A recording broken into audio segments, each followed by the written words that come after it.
People, hope you all are doing well. आज हम लोग ये केस देखेंगे Golaknath versus state of Punjab. Constitution का केस है, ये बहुत ही ज्यादा फेमस केस है और इस केस के बारे में पता होना बहुत ज्यादा जरूरी है। सो इस केस में क्या होता है, गोलकनाथ एक फैमिली होते हैं जिसके पास होते हैं 500 एकड़ लैंड। कितनी लैंड है? 500 एकड़ लैंड होती है इनके पास। So the Land Tenure Act allowed them to keep only little portion of the land, rest shall be taken by the government. Land Tenure Act जो है उसमें उनको अलाउ किया गया कि 500 एकड़ में से कुछ पोर्शन आप रख लीजिए, बाकी जो है वो गवर्नमेंट के पास चला जाएगा। ठीक है, ये कहा गया। फिर से एक बार समझिएगा, लैंड टेन्योर एक्ट ने उन्हें अलाउ किया कि 500 एकड़ में से 500 एकड़ जो जमीन है आपकी, उसमें से थोड़ा पोर्शन आप रख लीजिए, बाकी सब चला जाएगा गवर्नमेंट के पास। लैंड इन दिस केस, अब इस केस में क्या हुआ था, लैंड टेन्योर एक्ट को चैलेंज किया गया। ठीक है, so it was argued that citizens have a fundamental right to property under article 19। ये हम सब जानते हैं कि सिटीजन्स की जो फंडामेंटल राइट है उसमें आर्टिकल 19 में फंडामेंटल राइट टू प्रॉपर्टी भी है। ठीक है, तो इसमें क्या आर्ग्यूमेंट हुई कि हर एक सिटीजन के पास फंडामेंटल राइट टू प्रॉपर्टी है, तो आप इस तरीके से किसी का भी लैंड छीन नहीं सकते हैं। ठीक है, ये आर्ग्यूमेंट हुई। इतनी बात समझ में आ गई। एक बार फिर से देख लेते हैं। एक गोलकनाथ फैमिली थी, उसके पास 500 एकड़ की लैंड थी। लैंड टेन्योर एक्ट ने उन्होंने कहा कि आप थोड़ा पोर्शन रख लीजिए, बाकी सब गवर्नमेंट के पास चला जाएगा। तो इस केस में किसको चैलेंज किया गया? लैंड टेन्योर एक्ट को चैलेंज किया गया और कहा गया कि under article 19 of the constitution fundamental right to property है हर एक सिटीजन के पास, तब भी क्या हमसे हमारी प्रॉपर्टी छीनी जाएगी। अब बात आती है, can fundamental rights be amended. अब अगर इन आर्ग्यूमेंट्स के बाद भी इनके पास से प्रॉपर्टी अगर छीनी जाती तो हम लोग क्या अमेंड कर रहे हैं, यानी कि क्या चेंज ला रहे हैं, किस चीज में चेंज ला रहे हैं? फंडामेंटल राइट टू प्रॉपर्टी में चेंज ला रहे हैं। ठीक है, तो वही क्वेश्चन उठा कि can fundamental rights be amended, कि फंडामेंटल राइट्स को क्या इतनी आसानी से चेंज किया जा सकता है?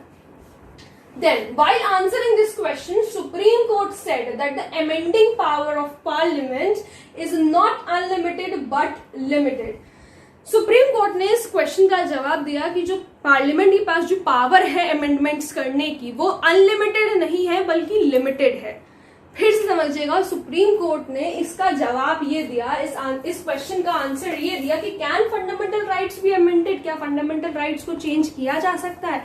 सुप्रीम कोर्ट ने कहा कि पार्लियामेंट के पास जो पावर है अमेंड करने की, अमेंडमेंट्स करने की, वो अनलिमिटेड नहीं है बल्कि लिमिटेड है। ठीक है, so parliament can not amend the fundamental rights of the citizens. इस केस में क्या हेल्ड हुआ कि पार्लियामेंट के पास कोई राइट नहीं है कि वो फंडामेंटल राइट्स को अमेंड कर सके, जो सिटीजंस की जो फंडामेंटल राइट्स हैं उन्हें अमेंड कर सके। तो इसमें क्या अमेंड होने की बात हो रही थी? कौन से फंडामेंटल राइट अमेंड होने की बात हो रही थी? Fundamental right to property. तो इस केस में क्या हुआ, कुछ भी लैंड उनसे छीना नहीं गया। फिर से हम एक बार पूरा केस देखते हैं। क्या केस है? Golaknath versus state of Punjab. Golaknath family के पास 500 एकड़ लैंड थी, उसमें से लैंड टेन्योर एक्ट ने उनसे कहा कि आप थोड़ा पोर्शन रख लीजिए, बाकी का सारा लैंड गवर्नमेंट के पास चला जाएगा। इस केस में लैंड टेन्योर एक्ट को किया गया चैलेंज और कहा गया कि under article 19 of the constitution fundamental right to property होता है हर सिटीजन के पास, हर इंडियन सिटीजन के पास। तो क्या फंडामेंटल राइट्स को अमेंड कर दिया जाएगा? हमसे हमारी प्रॉपर्टी छीनने का मतलब तो यही है कि आप फंडामेंटल राइट्स को अमेंड करने की कोशिश कर रहे हैं। यही क्वेश्चन कोर्ट में पूछा गया कि can fundamental rights be amended. तो सुप्रीम कोर्ट ने क्या जवाब दिया कि पार्लियामेंट के पास अनलिमिटेड पावर नहीं है अमेंडमेंट करने की। They have very limited power to amend it. ठीक है, they have very limited power to amend anything. ठीक है, so parliament can not amend the, क्या हेल्ड हुआ कि पार्लियामेंट फंडामेंटल राइट्स जो है सिटीजन की उनको अमेंड नहीं कर सकती। तो ये बहुत ही ज्यादा सिंपल सा केस था। आई होप आप लोगों को समझ में आ गया होगा।